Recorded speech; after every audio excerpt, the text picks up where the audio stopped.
We'll start by introducing ourselves. Yes, who are you? I'll go first. My name is Tammy, also known as the Cannabis Cutie. If you like weed, you might know about my platform. It's an educational platform, but now I am venturing off into sports with my girl, Jordin. I used to intern for the Oklahoma City Thunder once upon a time, played sports my whole life. I was an NFL wife for 7-8 seasons, and I still You play. said seasons. That's fantastic. Right. I love that. Years and seasons, Yes. you know. So yeah, and I now play a lot of sports, and I'm excited to get back to it. I love that. Dang, that was a really good one. Mm-hmm. My name is Jordin Sparks. I am a singer, songwriter, actress, host. We're both moms. Yes. So we all do a lot of things. We're multi-hyphenates. I played sports as well when I was younger. I'm the daughter of an NFL player. I played sports as well. Everybody in my family, all the guys and the women all played sports too. So sports is definitely something that runs in the family for sure. Mm-hmm. And we were sitting talking about the things that we like. We met and really hit it off. We're both Capricorns as well. So we were talking about all the things we liked. And as the conversations kept going, we realized that we had a lot more in common than we thought. And we thought, why don't we get together and kind of talk about the things that we like, and especially sports. And so we decided to do fantasy football together. So now we're playing fantasy football. I had no plans this year, and then it just kind of came together last minute. Because if we're going to do a sports show, fantasy is a great way to kind of stay engaged and to learn all the players, because I have to relearn a lot of people. Yep. Same. Yeah. Like this week I learned Isaiah Likely is a really good tight end, and he was undrafted in our league, and I went to go pick him up. And Jordan got already picked him up off waivers. What? Grabbed him already. Yeah. So I was sad, but I still got another good tight end, I think. But yeah, so how's our fantasy league going? You were a child of an NFL athlete. I was a wife of one. I didn't like to play fantasy ethically. Yes, I understand. Ethically, now they use tablets, but back then it was like binders, and you could kind of see what the play call was going to be and scouting reports. So I just didn't like to play it. And then also, those scouting reports might not mean anything for the week. Right. So we just have different perspectives as women of the game, I think. And I don't think there's going to be a lot of shit talking about players because of that. Simply. Yeah, no. This is a safe space for the players. Okay, we might be like, what was that? But we still going to be kind of respectful. But I think as well, I actually did play fantasy for about 7 years, and then my papa, who I was in the league with, I couldn't even be grandfathered into the league. They all had to vote to let me in. And I won the first season. I kicked all their butts. They were so mad about it. But me and my grandpa, it was something that we did together. We were always chatting about it, texting back and forth, calling on Sundays. We would, it was a whole thing. Unfortunately, he passed away in 2019. And so it just didn't feel the same. Okay. So it's taken me a little bit to even think about doing it, but I feel like it's time. And I feel like I felt really happy with the way the draft went, because I was like, I'm so out of the loop. But he definitely helped me from up there. And I think he's still helping me because I got Likely off those waivers. Off the waivers, I was crushed. Yeah. And I was like, why won't it let me claim him? Because he was already claimed. Which is actually really funny. We were doing the draft together. We were here at your house, and we were, I don't know how many away from each other we were in the draft lineup, but it was like she would pick somebody I wanted, and then I would pick somebody that she wanted, and it just went around in circles. Yeah. So we pretty much, we could probably trade teams and be okay. Honestly, with it. happy with it. So week 1 fantasy, did you get your win? No. Week L for me, but I got a win. Yes. But I got a win because whoever I was playing against, which I don't know, I don't know everybody. Okay, so some of the people in the league are my friends and some of the people are her friends. So we still haven't met everybody. Yeah. But the only reason why I won this week in fantasy was because he had a player that was out in the starting lineup, and one of his bench players who he could have put up over 20. So I would have lost had he paid attention to the lineup. I definitely got my butt beat by I think 20 to 20 something points. I was doing good, and then the Monday night game just kicked my butt. So Monday night game. As soon as I looked at my lineup and what happened, and I was like, okay, this tight end isn't gonna work for me this year. And it already said that. I just didn't. At the time, I was like, I just need to find a tight end, and he was the best one. But no, then I saw how likely he was in that Baltimore game, and was he went off. When I went to go look him up, I was like, who has him? And I saw that he was. I was like, wait a minute, who is this guy? Why didn't the magazines tell me to look out for him? Right.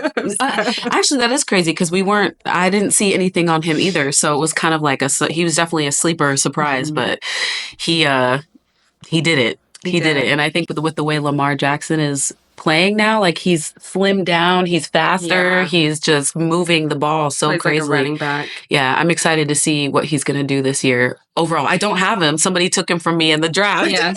But I am excited overall, just as a football fan, to see what he's going to do. Yeah. As long as he keeps targeting likely. Keep targeting likely. Get your tight end. Yeah, I was really happy with the week. I accidentally drafted David Montgomery. I was like, no, I have Amon-Ra St. Brown. I don't want to have two players from the same team on my fantasy team because you have to think about bye weeks in the real world. And also, are both players going to get love? And in this case, this week one, Amon-Ra St. Brown did not get a lot of love. He was doing a lot of blocking out there. And David Montgomery, oh my gosh, which brings me to my next topic, player of the week. Who is it? My player of the week. I don't know if you guys watched the Lions game against the Rams, which big deal anyway, because Matthew Stafford and Jared Goff literally switched teams. And so, they also played in the playoffs last year and the Lions won. So this was kind of like a rematch. And then it's always cool to see these two teams go at it just because they swapped quarterbacks. So it went to overtime. It was such a good game. And David Montgomery literally won the game in overtime as a running back. Like, he got the ball every time and just shoved it down their throat. Yes. All the way into the end zone. So my player of the week, 1,000%, David Montgomery. Okay, so I wasn't able to watch every single game this weekend. We finally got back together as a family because we've been traveling for a long time. So we were with the little one. So it was a lot of Bluey. Okay. And a lot of Amazing World of Gumball interspersed with the football games. Yeah. But I had 3 players that actually performed really well for me this week. But my top performing player, I wasn't expecting. It was Aaron Jones from the Minnesota Vikings. Okay. And I know he's a great player. He's like a workhorse. He picks up a lot. But he scored more than Jalen Hurts did this week for me. But I'm still going to hope that it continues this way. Like the projections continue the way that they seem to be going, but you just never know. That's the crazy thing with fantasy. Yeah. Is it's individual players. So your team might just go down the drain one week if just anything can happen, even this week. So I have Tua as my starting quarterback, the quarterback for the Miami Dolphins. He's a really good QB, but this week I benched him. Because one, he's playing against the Bills for Thursday Night Football tomorrow. It's going to be an incredible game. And then also Matthew Stafford is playing the Cardinals this week. Ooh. And the Cardinals are just, they didn't win a lot last year. They lost week 1. I just think that Matthew Stafford might put up a lot of points. So I made the decision and I hope it does not bite me in the butt. Because Tua might just decide to have a game against division rivals. He might just have a game. So I really have to think this through. But I'm pretty much convinced that I'm going to start Matthew Stafford this week for fantasy. Okay. I have Trevor Lawrence on my bench, and he did pretty well too. Actually, they both did pretty well. I think it's maybe a point between them in what they scored this week. Hurts and Lawrence. So I don't know. I think I'm going to stick with Hurts as my QB1. Okay. And then. You talked about my Cardinals. I can't. I know. Overall, I have the Cardinals kicker. Shout out to Matt Prater. He got me 8 points. He's been in the league for like 20 years. He was with the Lions at one point too. Iron leg. Yeah. So I'm Old Faithful. Yes. No, for sure. Yeah. I'm sad too because I have Marvin Harrison Jr. On the Cardinals, and I just feel like they didn't utilize him the way that they could have utilized him. Yeah. But I'm gonna keep him in there as my wide receiver 1. I'm gonna keep him in there. See what happens. Amon-Ra. I mean, I was like, where is he? Every time I looked up, he was blocking. And I was like, okay, it's fine. They still got the win. Coach Dan from the Lions, like he said, Dan Campbell, it ain't got to be pretty, but it was a damn good football game. That other team gave all of its effort. So yeah, week 1 was really fun in the football world. It was fun. So the other crazy thing is too is my dad. He played for the Giants. He's never played fantasy football, so this is his first year, and I got him in there. So my husband's playing. My brother and my dad are going to play on the same team, but he felt like there's just a lot. You know, with the app, it takes a little bit of it's a learning curve to learn these fantasy apps, and so I've been going back and forth with my dad all week trying to be like, no, this is how you do this. This is a drop ad. This is how you trade. This is how you claim. Interested in all of those different things. But it was funny because he played my husband week 1, and they definitely were going at it a few times on some FaceTimes. They were talking trash. I love that. Oh my gosh, it came down to Monday night for them. Yes, yeah, it came all the way down to Monday night. Yeah, but it's been really fun. Week 1 was really fun. It's week 1 for you, W. Yes. Week WON. I got my win Week 1. I do have a little wager with someone in our league that I play this week. $50 is on the line. So. Oh, snap. Okay. Yeah.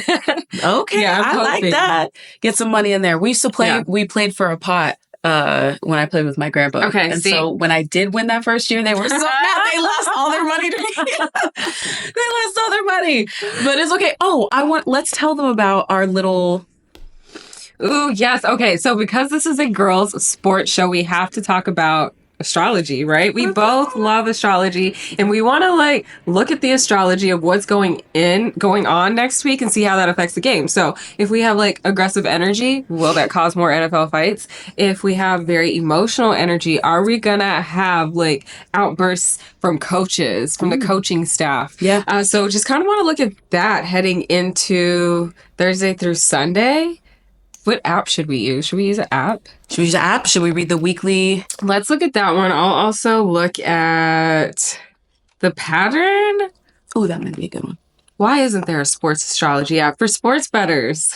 Wait, don't take that, guys. That's our idea. Keywords for the first quarter moon: decisiveness, action, and obstacles. Okay. The first quarter moon phase is a time of action and decision making. As the moon becomes half full in the sky, it symbolizes the need to make choices and take steps towards achieving our goals. One of the best ways to make most of this phase is to focus on taking action toward your purposes. This is a time when it's important to put your plans into action and take the necessary steps to make them reality. It's also a time to reflect on the progress you've made so far and make any necessary adjustments to your plans, i.e. picking up likely on waivers. Yeah. Another great way to embrace the energy of the first quarter moon is to make significant decisions. This phase is known for its clarity and objectivity, so it's a great time to make choices that will move you forward into your journey. Whether it's a big decision or a small one, the first quarter moon can help you see all things more clearly and make the best choice for yourself. And then it's also a great time for problem solving and finding solution. It can help you think more critically and come up with creative solutions to any challenges you may be facing, whether it's a personal problem or a professional one. The first quarter moon can help you find the answers you need. So that's through what date? This phase lasts from September 10th to September 14th. Okay, so the 15th is Sunday. So I would say that means for the Thursday game, we might have a win by a trick play. You have to be creative. Oh, that's a good thought. Is there going to be a trick play that's going to be utilized within the game to help them get the win? Because the Bills and the Dolphins were the two best teams in their division last year. And it was towards the end where we find out who won the division and who was getting the wild card spot. So these are two teams that made the playoffs last year. It's going to be a really good game tomorrow night. But let's say the astrology prediction for the Thursday night game is it's got to take a trick play to get the win at the end. I love that. I think my prediction, just because of what that just talked about, is that I think some coaches are going to have to make some really tough decisions on who they're going to put forward and replace. If somebody that they thought was going to do great did not do great this week, are they going to put somebody in that they trust, or are they going to stick with the risk? Sleeper? Yeah, or they're going to stick with the risk. So I think we're going to see a lot of interesting choices on who's actually starting games this week. Okay. What about for this? The 15th is the day of the games? Yes. Sunday, Venus in Libra trine Jupiter in Gemini. The planet of true love, Venus, is in Libra, and one of the signs it rules, sending positive vibes to generous, big-hearted Jupiter. The universe is bursting with romance. So I don't know. Maybe we'll see a proposal at one of the games this week. Maybe there will be a proposal on the pattern. Hold on. 15th. Here we go. The 15th. 13th. is the 13th lunar day. It's a waxing gibbous moon, and it says a good day to look into your life experience. Treat old troubles that may come back to you with peace and prudence. This will give you some fresh life energy. Communicating with people and visiting events will do you good on this day. Hey, so people are going to have fun at the games this Sunday. And then the 14th lunar day starts around 6 p.m., and so it says that this day will be filled with energy to the top. So if something needs to be adjusted or corrected, today is the best day. Ooh, that's for Sunday night football. It will be the best day. Any pursuits, business, sports, or brainstorming sessions will be a success. Do not descend into idleness today. If you are in a poor mood, try exercising. The energy that you fail to make good use of today will be wasted. Okay. So again, I think they're going to have to adapt on Sunday as well.